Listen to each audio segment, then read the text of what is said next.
신약성경 고린도전서 14장 39절에서 40절 말씀 함께 보시겠습니다.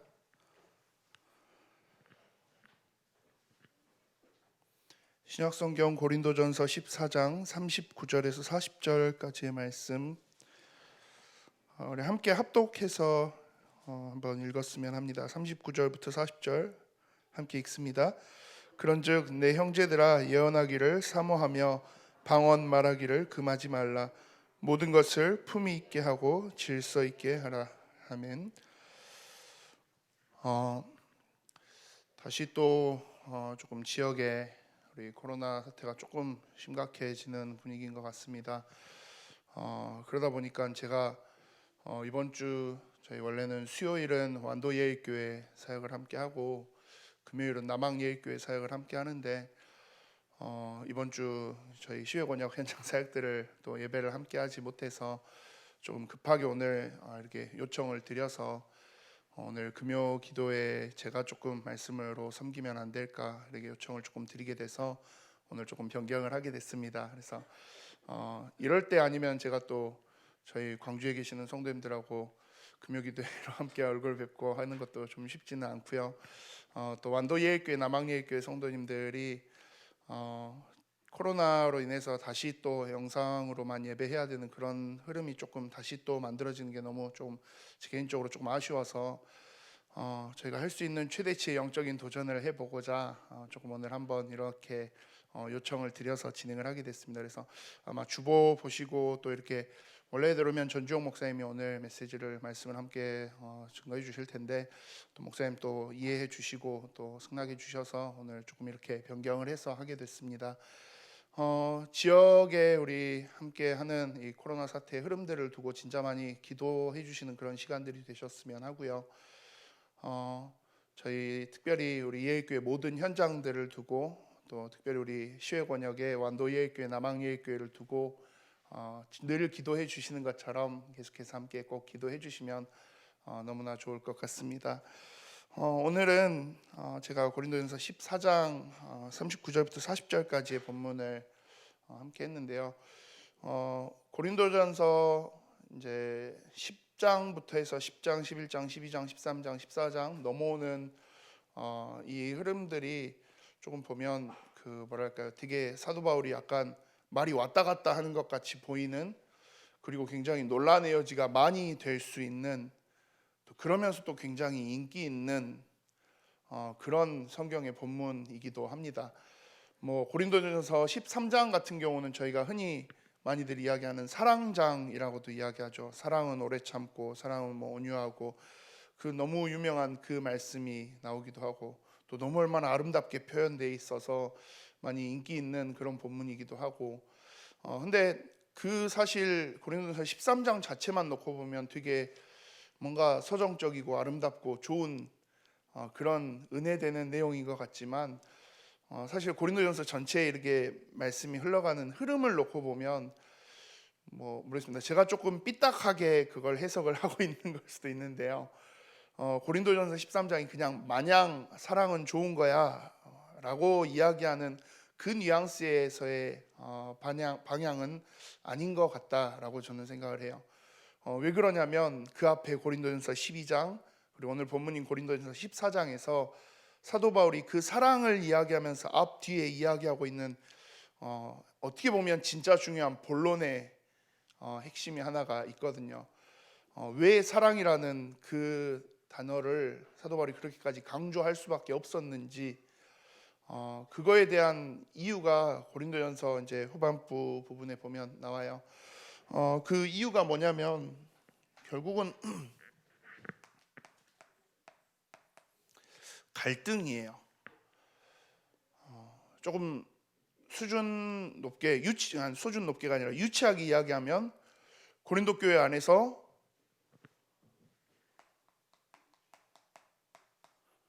싸움이 일어나고 있어요. 어떤 싸움이냐? 근데 심지어 그 싸움도 굉장히 좀 수준 높은 것 같지만 사실은 굉장히 유치한 싸움이, 그런데 꽤나 치열하게 싸움이 벌어지고 있어요.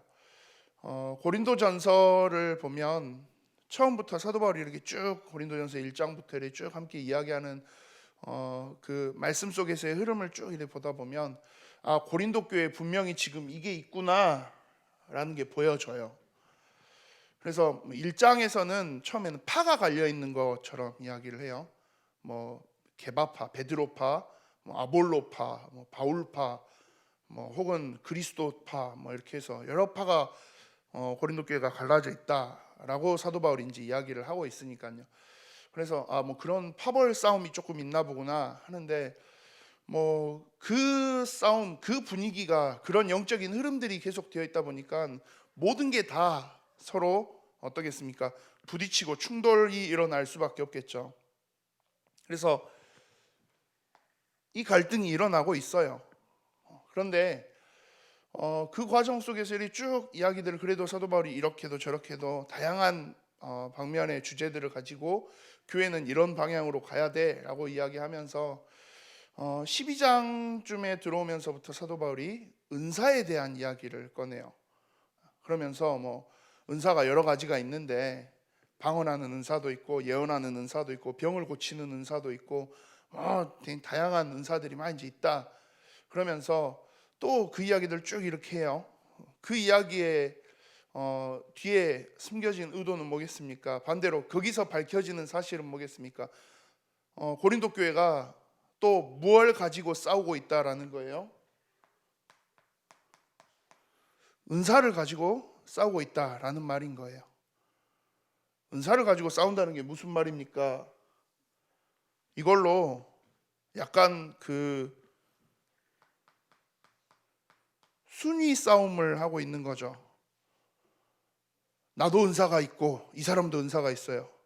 그럼 서로 그냥 아 그래요, 당신도 이 은사 하나님 주셨네요, 하나님 나에게 이 은사 주셨어요 하고 가면 되는데 그게 방향이 어디로 가요? 네 은사가 더 신령하냐, 내 은사가 더 신령하냐, 이 방향으로 가는 거죠. 그래서 뭐 서로 이렇게 치열하게 싸우고 있는데 결국 보니까 그 싸움의 그 최종 승자, 최종 마지막 이제 결승전 같은 싸움이 이제 방언파와 예언파의 싸움이 됐나 봐요.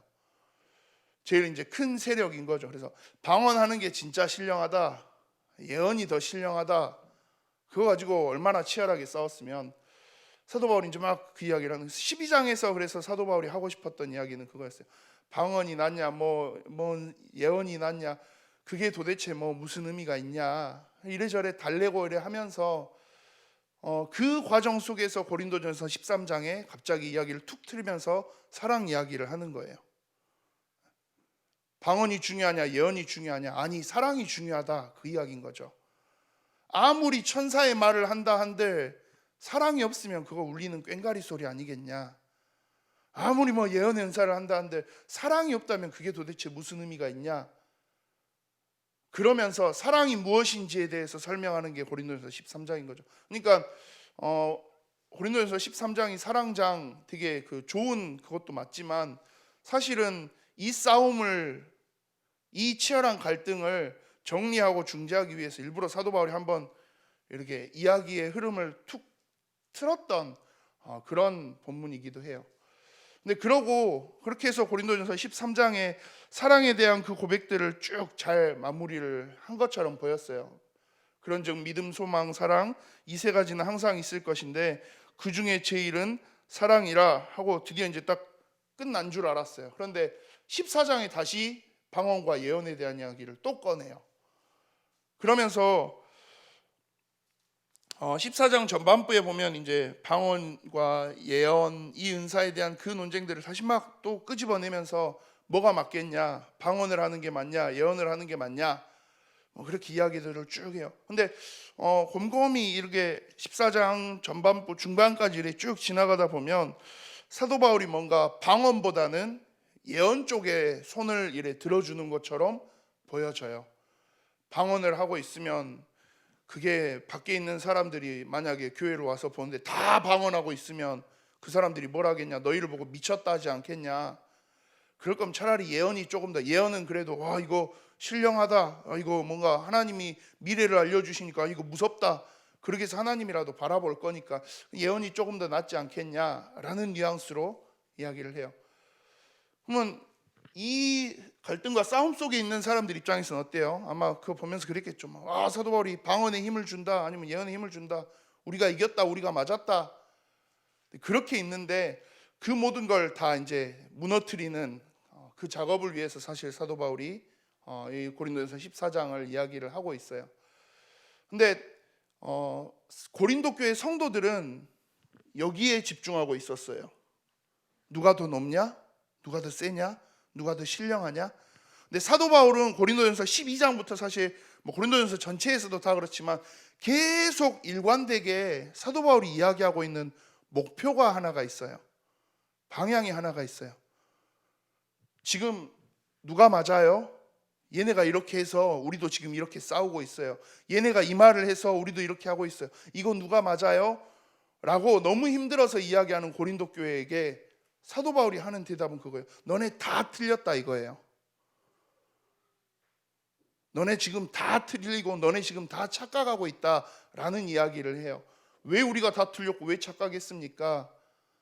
사도 바울은 이 관점에서 이야기를 하는 거죠. 교회의 목적이 뭔데?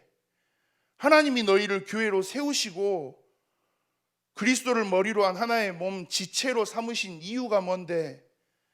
근데 지금 이걸 잃어버리고 나니까 뭐 하고 있는 거예요? 너네가 지금 이거 하고 있다는 거죠.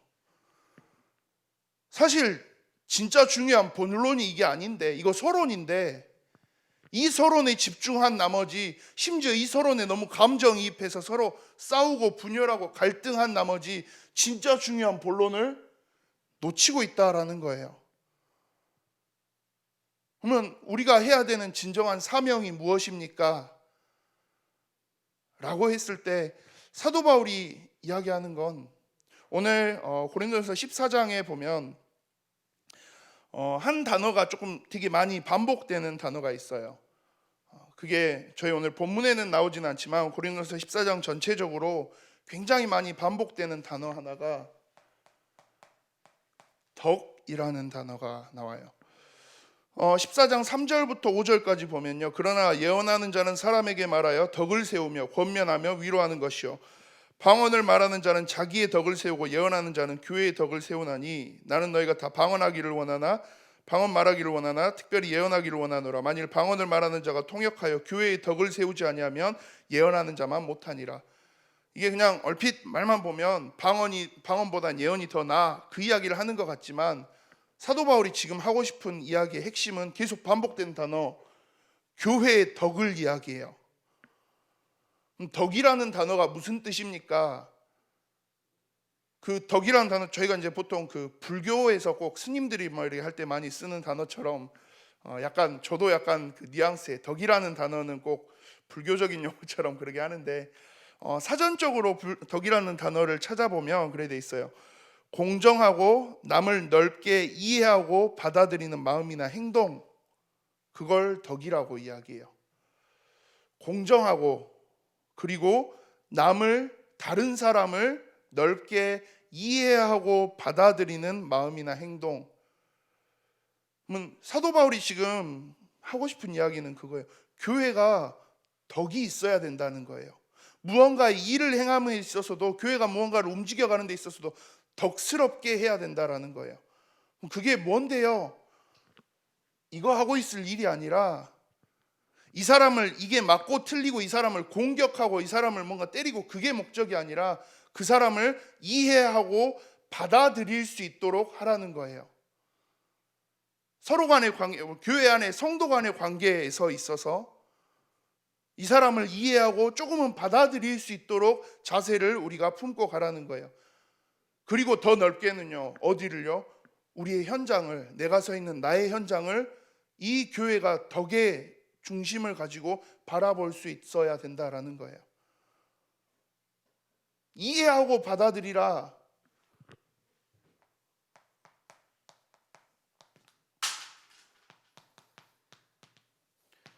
이해하고 수용하라는 거예요. 그러면 이게 근데 그냥 막 되는 건 아니에요. 왜 덕이라는 단어가 그 불교적인 개념일까? 그렇게 제가 이렇게 조금 선입견을 가지고 있을까 했을 때, 흔히들 그렇죠. 불교에서 그 막 이렇게 수양하고 막 이렇게 그 하면서 뭔가 이렇게 불교 뭐 저는 어렸을 때 막 영화나 TV 그런 데서 보면 꼭 막 스님들이 막 그런 거 되게 많이 하잖아요. 막 마음의 수양을 많이 쌓으면 뭐 누가 뭐 해도 뭐 그런 이미지 때문에 그런 것 같더라고요. 근데 사실 그게 우리에게 있어서 너무나도 필요한 개념인 거예요. 그러면 이 사람을 이해하고 이 사람을 받아들이는 데 있어서 제일 중요한 거 하나는요, 머리로는 하고 싶은 거 알아도 막상 내 마음에 여유가 있지 않으면 이건 불가능한 이야기예요. 누군가를 이해하고 수용한다, 머리로는 말로는 누구나 할 수 있어요. 실제로 내 삶에서 이걸 하려면 뭐가 있어야 가능해요? 힘이 있어야 가능한 이야기예요. 여유가 있어야 가능한 이야기예요. 조금 다르게 표현하면 내가 가진 게 있어야 가능한 이야기예요. 지금 당장 내가 내 집에서 내 가족들과 함께 먹을 것, 뭐 먹고 살 것 아무것도 없이 진짜 굶어 죽어가고 있는 그 상황에서 누군가가 와서 저 좀 먹을 게 없는데 좀 도와주실 수 있을까요? 보통 그 상황에서는 그 사람 도와준다라는 게 마음이 아무리 선하고 착한 사람에도 쉽지가 않아요. 왜요? 당장 나도 없어요. 나도 내 가족도 내 자녀들도 다 같이 쫄쫄 굶어가고 있어요. 그 상황에서 누군가를 이해하고 도와주고 할 수가 없어요. 당연한 이야기죠. 그래도 무언가를 할 수 있으려면, 이 사람을 돕고 뭔가를 하려면 뭐 해야 돼요? 내가 조금이라도 힘이 있고 내가 조금이라도 여유가 있어야 가능한 이야기예요. 당장 뭐 은행에 막 신용불량으로 돼 있고 아무것도 할 수 없는 사람이 막 내가 그래도 돈으로 도와줄게요 라고 이야기한다. 그건 사실 말이 안 되는 이야기예요. 실제로 그렇게 해나갈 수도 없을 뿐더러. 근데 영적으로 사실 이건 더 확실한 이야기이기도 해요. 영적인 힘과 영적인 여유가 없다. 그런데 누군가를 돌아본다, 누군가를 이해한다, 누군가를 수용한다.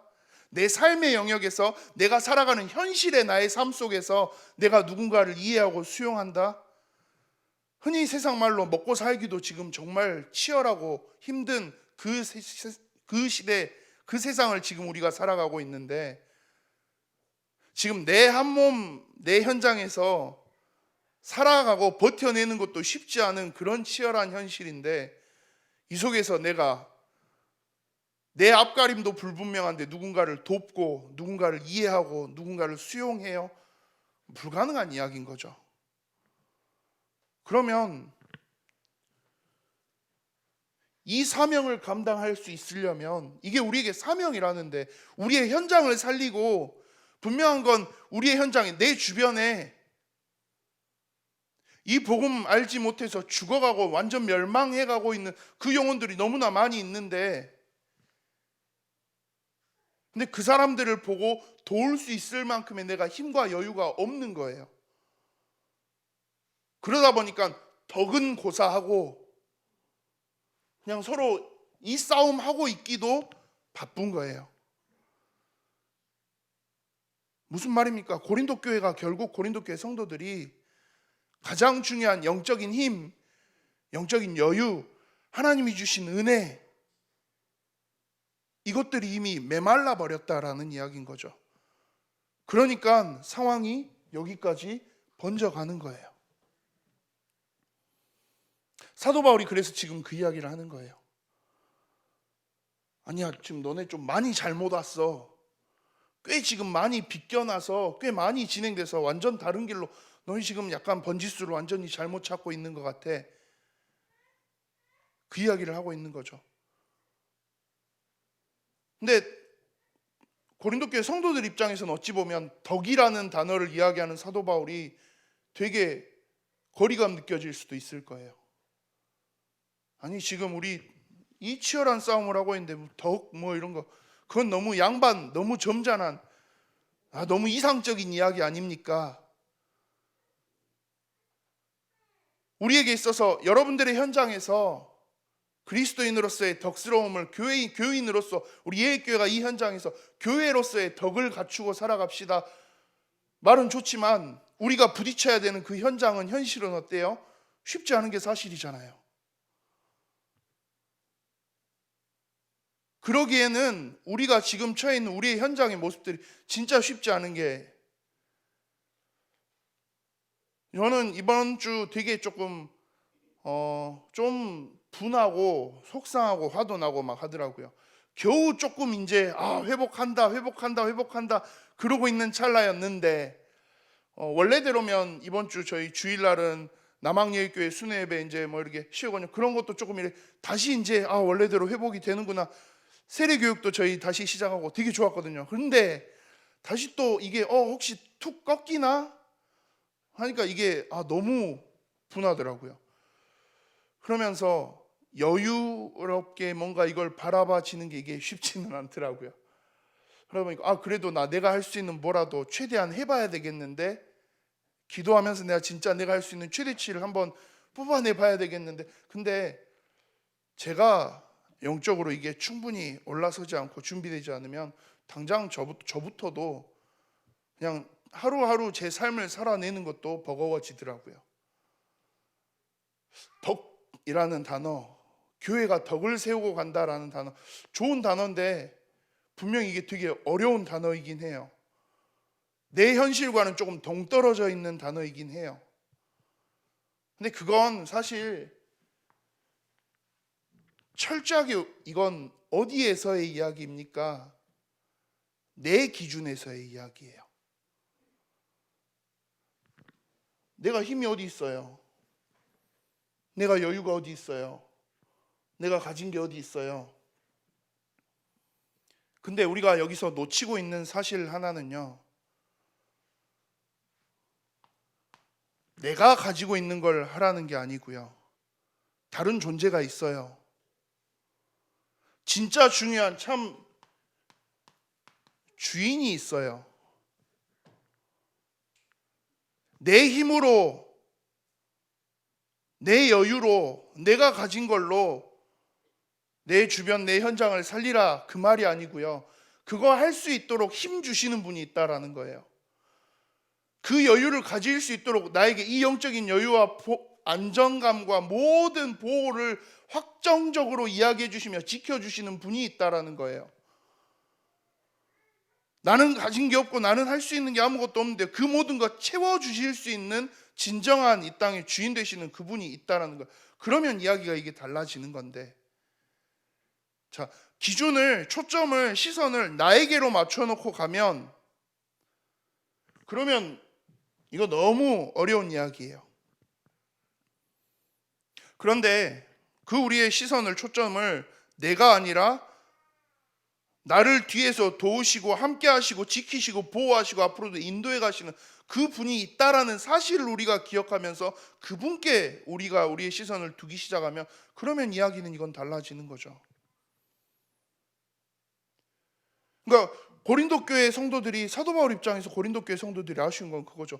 하나님의 은사를 이야기해요. 그런데 그 은사 누가 주신 거예요? 본인들도 알잖아요. 하나님이 주신 거예요. 그러면 하나님이 주신 거면 하나님이 이 사람에게 이걸 주셨어요.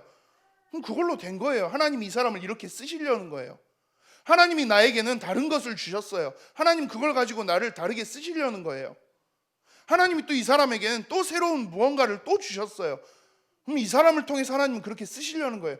그 위에 우열이 존재한다, 순위가 존재한다, 되게 어이없는 이야기인 거죠. 순위가 왜 존재하는데요? 어차피 다 하나님이 주신 건데요. 은사에 차이가 있습니까? 차이가 어디 있어요? 하나님이 주신 건데. 그러면 방언을 주시는 하나님은 조금 능력이 떨어지시는 하나님이고, 예언을 주시는 하나님은 조금 능력이 올라가시는 하나님이시고, 치유의 은사를 주시는 하나님은 별로인 하나님이고, 고린도 교회 성도들이 어떻게 보면 그 함정이 있는 거죠. 하나님께 집중해야지 결국은 그 하나님을 또 자기들의 수준, 자기들의 기준으로 한참 끌어낮춰서 정작 하나님이 그것들을 주셔서 하시고 싶은 하나님의 목표에는 집중하지 못하고 서론적인 걸 가지고 다른 걸 해나가고 있는 거예요. 이 하나님께 주인 되신, 진정한 왕 되신, 모든 것의 절대 주권자 되신 이분께 우리가 집중하면서 가면 될 건데, 그런데 이 주인 되신 하나님을, 왕 되신 하나님을 우리가 주인으로서, 왕으로서 인정하지 못하고 있는 거죠.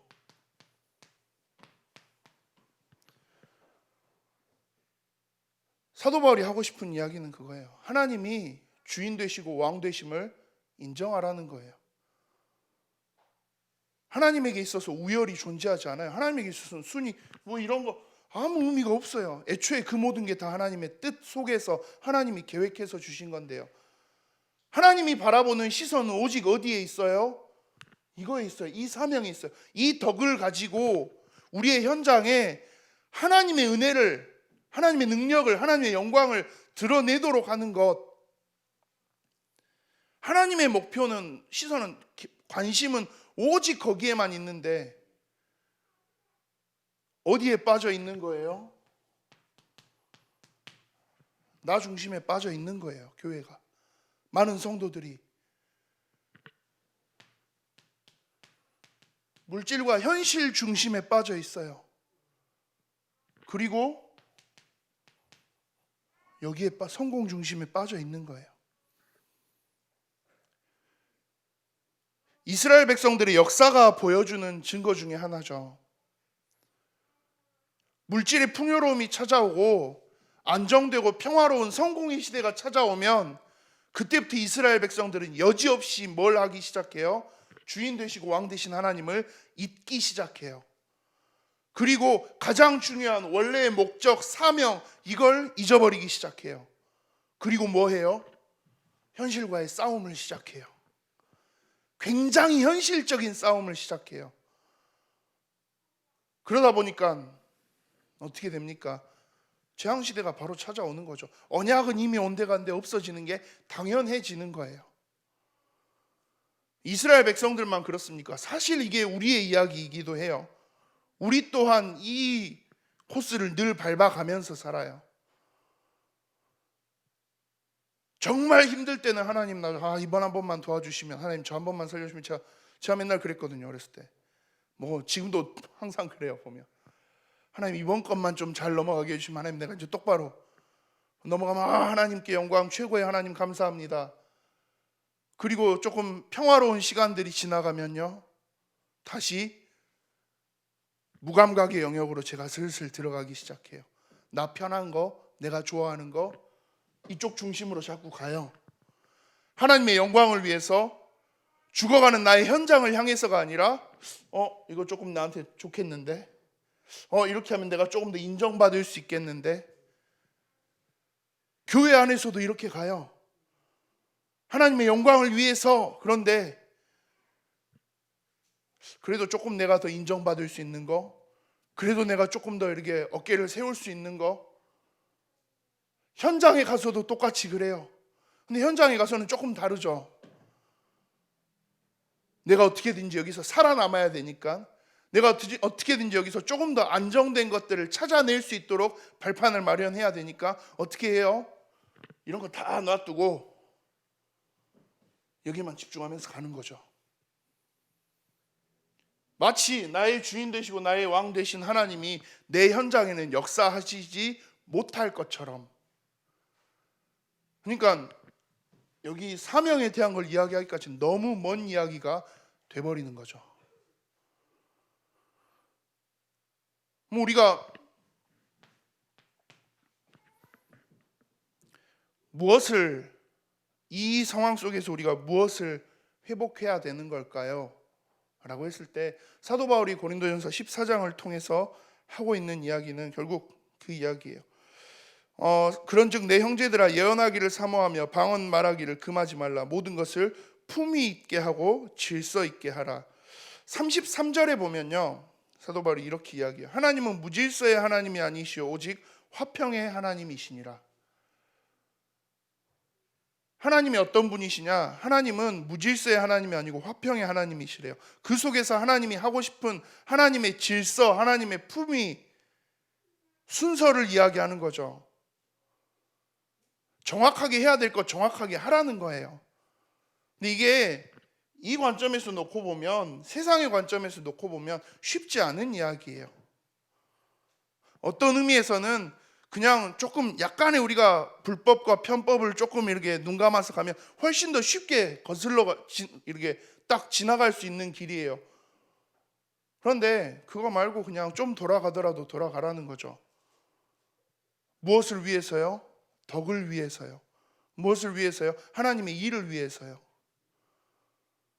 그러려면 내가 그거 감당할 만큼의 힘도 있어야 되고 여유도 있어야 되고 쉽지 않은데요. 그러면 뭐 하면 가능한 이야기인 거죠? 반대로 하나님이 주시는 것들을 우리가 온전히 회복하면 되는 이야기예요. 내가 하나님이 정말 원하시는 이 영적 사명을 위해서 내 현장에서 조금 남들을 더 이해하고 더 수용하고 남들보다 훨씬 더 조금 힘들 수 있는 길을 걸어가겠습니다. 하나님, 내가 그거 할 수 있도록 힘 주십시오. 내가 그것 때문에 하나님께 집중하겠습니다. 그렇게 우리가 선다면 하나님이 그걸 채우시지 않겠냐라는 거죠. 근데 하나님의 일하심이 분명히, 하나님이 원하시는 게 분명히 정해져 있고 그걸 우리가 알고 있음에도 불구하고 그게 조금 힘들 것 같아 보이거든요. 그러다 보니까 그 순간에는 하나님의 일하심보다는 세상적으로 편리함을 우리가 선택하는 거죠. 육신적인 안정이 조금 이루어질 것 같은 것을 선택하는 거죠. 별거 아닌 것 같은데 그 선택들이 쌓이다 보면 결국 어느 순간 저기까지 가는 거예요. 그래서 사도 바울이 질서, 품위, 뭔가 좀 안 어울리는 단어 같죠. 뭔가 오직 복음만 해야 되는 그 분위기에서 꼭 안 어울리는 단어처럼 여겨져요. 그런데 사실 사도 바울이 그 이야기를 하는 가장 중요한 핵심은 그거예요. 교회가, 그리고 성도들이, 우리가 하나님 주신 복음 가진 자로서 우리의 삶을 온전한 모습으로 세워가자라는 거예요. 주인 되시고 왕 되신 그 하나님이 우리에게 주신 이 놀라운 은혜의 복음, 사실 이것 때문에 힘도 없고 연약하고 여유도 없고 부족한 우리가 이 놀라운 하나님의 은혜의 자리에 서 있잖아요. 이 놀라운, 진짜 감히 헤아릴 수 없고 이해할 수 없는 놀라운 복음을 우리가 받았는데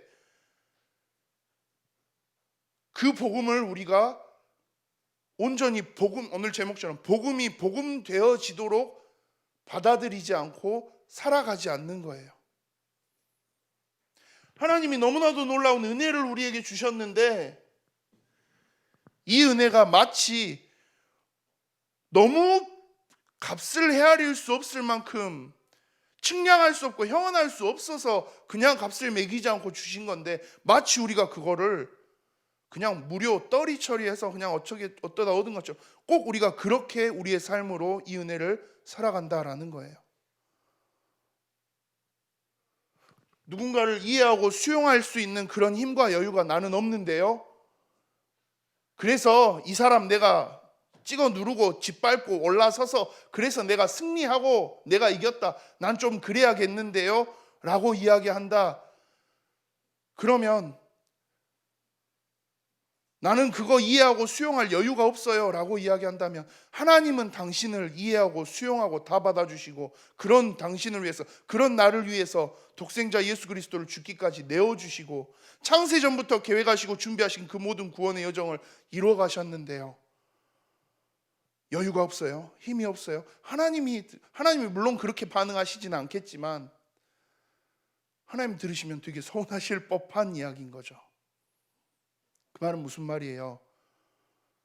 하나님 나에게 주신 이 복음을 어떻게 보면 우리가 되게 우리 입맛에 맞춰서 딱 필요한 부분만 딱 이해하고 있다라는 말인 거죠. 그 복음을 그냥 어떻게 보면 이 기준에서 여전히 우리가 하나님 주신 복음을 이해하고 있다라는 말인 거죠. 어떤 의미에서는 하나님이 우리에게 주신 그 은혜를 우리가 그냥 내 수준, 내 기준에 맞춰서 되게 그냥 값싸고 그냥 별로 의미 없는 걸로, 그냥 우리 수준에서 내 수준과 똑같은 걸로 꼭 끌어내려서 그렇게 우리가 누리고 있다라는 말인 거죠. 사도 바울이 말하고 있는 품위 있고 질서 있게 하라는 말은 결국은 이 이야기예요. 당신에게 주신, 하나님이 당신에게 주신 이 복음의 가치를 얼마나 이해하고 있습니까? 하나님이 당신에게 주신 이 은혜의 가치를 얼마나 이해하고 있습니까? 이게 그냥 값싸고 별로 의미 없고 하찮은 거라면 뭐 그렇게 하셔도 괜찮겠지만, 하나님이 당신에게 주신 복음이 정말 그 어떤 것과도 비교할 수 없는, 측량할 수 없는 그 능력의 복음이 맞다면, 그럼 당신은 왜 지금 삶을 그렇게 살고 있습니까? 하나님이 당신에게 주신 이 교회라는 응답이 그렇게 현실적인 걸로 서로 싸우고 물어뜯고 짓밟아야 되고 그 안에서 서로 네가 낫네 내가 낫네 그 싸움을 하고 있어야 되는 그런 수준의 교회라면, 과연 하나님은 당신에게 그런 수준의 교회를 주신 게 맞습니까? 라고 어떻게 보면 스스로 질문하게 만드는 이야기인 거죠. 그게 아니라면 끌어올리라는 거예요.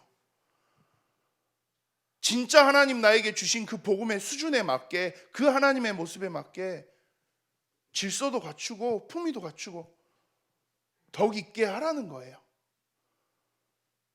너무 율법주의적인 이야기 아닙니까? 근데 사실 율법은 그러라고 주신 거거든요. 모든 걸 율법으로 생각하고 다 막 정죄하고 공격하는 게 잘못된 거지. 사실 율법의 공격의 대상은 저 사람이 아니라, 상대방이 아니라 누구여야 돼요? 나여야 돼요. 내가 혹시 또 이 함정에 빠져서 진짜 중요한 내 현장을, 내 서 있는 나의 지역을 바라보고 이해하고 수용하는 걸 놓치고 있지 않은지, 하나님이 진짜 나에게 맡기신 귀한 사명을 감당하기 위해서 내가 지금 어떻게 서 있는지, 나에게 주신 귀중한 교회 공동체를 통해서 진짜 하나님이 원하시는 덕을, 이 복음의 덕을, 하나님 은혜의 덕을 나의 현장에 얼마나 증거하고 있는지, 그래서 이걸 모든 걸 끌어올리라는 거예요. 흔히들 그래요. 현장에서 이렇게 현장 사역들 하시다 보면 조금 연세 있으신 어른분들이 뭐 보면 그런 이야기들 한 번씩 많이 해요. 사업할 때 절대 뭐 교회 다니는 사람하고 뭐 하지 말아라부터 해서, 뭐 교회 다니는 사람들이 더 한다더라부터 해서, 요즘 또 뭐 코로나 사태로 인해서 더 부정적으로 많이 가고 있는 교회에 대한, 크리스찬들에 대한 한국 사회의 그런 시선들, 그게 그 복음 때문에 우리가 받고 있는 핍박일까요? 라고 했을 때 저는 그것만은 아니라고 생각해요. 우리가 진짜 놓치고 있는 게 뭐가 있을까? 입으로는 우리가 복음을 이야기하지만 정작 삶에 있어서는 나를 통해서 저 사람이 하나님의 영광을 볼 수 있도록, 나를 통해서 저 사람이 예수 그리스도의 이 은혜의 복음 앞에 마주할 수 있도록 과연 나는 지금 내 삶을 그렇게 살아가고 있느냐, 너 얼마나 똑바로 살았어, 그 차원에서 이야기를 말하는 게 아니에요. 못 살아도 돼요. 잘 못해도 돼요. 맨날 넘어지는 것 같고 부족한 것 같고 맨날 괜찮아요. 대신에 그럼에도 불구하고 하나님을 의지하고 바라보고 하나님의 은혜를 구하고 하나님 주신 이 복음에 힘을 얻고 일어나서 담대히 걸어가는 사람, 그러니까 물질과 성공과 번영의 기준으로 말하는 그게 아니라, 저 사람은 진짜 하나님을 믿는 사람이구나, 저 사람은 비록 뭐 부족한 것도 많고 연약한 것도 많겠지만 그럼에도 불구하고 굉장히 삶에 있어서 품위가 있고 질서가 있구나. 왜요? 하나님을 경외하고 두려워하기 때문에. 이런 수준으로까지 우리가 우리의 삶을 끌어올릴 수는 없을지. 사실 제 개인적으로는 제가 제일 부담되는 본문이기도 했어요. 저는 품위, 질서, 약간 뭐 이런 거 저는 좀 없이 사는 편이거든요. 좀 그냥 되는 대로 그냥 편하게 사는 걸 워낙 좋아하는 스타일이어서, 항상 뭐 보면 이렇게 주중에 한 번씩, 제가 여기 저희 집이 교회 바로 옆이어서 모든 게 참 만족스럽거든요. 하나 조금 때로 한 번씩 이렇게 불필요한, 제 입장에서 제 기준에서 불필요한 잔소리를 한 번씩 들을 때가 있어요. 뭐냐면 제 집에서 너무 그냥 자유롭게 있거든요. 막 면도도 막 안 하고 막 이렇게 막 수염 막 나서 시커멓게 있다가 그냥 반팔 티 입고 반팔 입고 막, 그리고 이제 막 한 번씩 애 데리러 온다고 막 와요. 한 번씩 이래 성도님들을 만나면 성도님들 인사하면 이래 잘 못 알아, 순간 목사님이시구나, 그런 이야기를 하실 때가 있어요. 왜요? 그러니까 좀 이왕이면 좀 그래도 좀 가꾸고 평상시에도 그걸 해야 되는데, 그 품위 질서를 좀 해야 되는데 자, 그런 걸 너무 안 하니까요. 근데 그 이야기랑 사실 어떻게 보면 똑같은 이야기일 거예요. 나를 내 현장에선 어떻게 보고 있는지, 내 현장에 있는 사람들은 분명히 보고 있는데요. 내 현장에 있는 영혼들은 분명히 보고 있는데요. 근데 저 사람에게서 아무런 품위도 아무런 질서도 아무런 덕도 아무런 힘도 보여지지 않아요. 느껴지지 않아요. 그러면 그 사람에게 무언가의 답이 있겠다라고 움직여지겠습니까? 행위적으로 완벽한 삶을 사십시오, 그 이야기를 지금 하고 있는 게 아니에요. 뭐 시스템적으로 완벽한 교회가 돼야 됩니다, 그 이야기를 하고 있는 게 아니에요. 그러나 굳이 우리가 바닥으로 끌어내려져서 우리가 담고 있는 이 놀라운 은혜의 복음을 되게 가치 없고 싼 것처럼 그렇게 보여지도록 만들 이유는 더더욱 없는 거잖아요. 하나님이 나에게 주신 게 진짜 큰 은혜가 되고 큰 복음이 되어지는 게 정말 맞다면, 그러면 우리 이 복음을 이왕이면 더 진짜 이 복음의 가치에 걸맞게 포장해서 세상 앞에 멋지게 드러낼 수 있는 게 훨씬 더 나은 거잖아요. 교회가 그걸 위해서 함께 집중하라라고 사도 바울은 지금 이야기하고 있는 거예요. 내 삶이 진짜 전도자의 삶이 되어질 수 있도록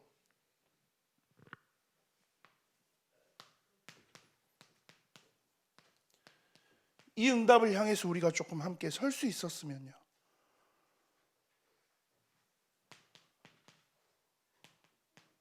나의 삶이 그래서 진짜 전도자의 삶이 될 수 있도록, 나의 현장이 진짜 하나님이 역사하시는 전도운동의 현장이 되어질 수 있도록, 그리고 함께하는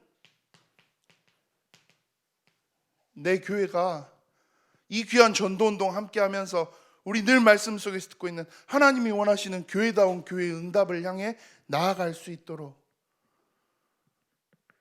우리 그렇게 함께 도전해 보자라는 거죠. 서론의 그 세상적인 수준에서 똑같이 우리가 그 함정에 빠져서 무너진 채로 가지 않고 진짜 하나님이 원하시는 방향을 향해서 진짜 우리의 수준들을 한번 끌어올려 보자라는 거죠. 그거 할 수 있는 힘, 그거 할 수 있는 여유, 그거 할 수 있는 모든 비밀 다 이미 누구에게 있으니까요? 하나님께 있으니까요. 그럼 그 하나님 말씀 집중하면서 그 하나님 말씀으로 내 삶을 조금 더 다듬어 보자라는 거예요. 그 하나님 말씀으로 내 귀한 교회 공동체가 더욱더 복음으로 하나 되어질 수 있도록, 하나님이 원하시는 사명 감당할 수 있도록 함께 집중해 보자라는 거예요. 그리고 그 하나님의 말씀으로 나의 현장에 하나님이 이루시는 놀라운 증거들이 하나하나 시작되어질 수 있도록 만들어 보자라는 거예요. 하나님 주신 은혜의 복음, 정말 이 복음이 복음 되어지도록 가치 없는 그런 복음이 아니라 그 세상의 그 모든 것들을 다 창조하시고 주관하시고 이뤄가시는 그 창조주, 주인 되시는 왕 되신 그 하나님이 주신 복음임을 우리의 삶으로 함께 드러내가면서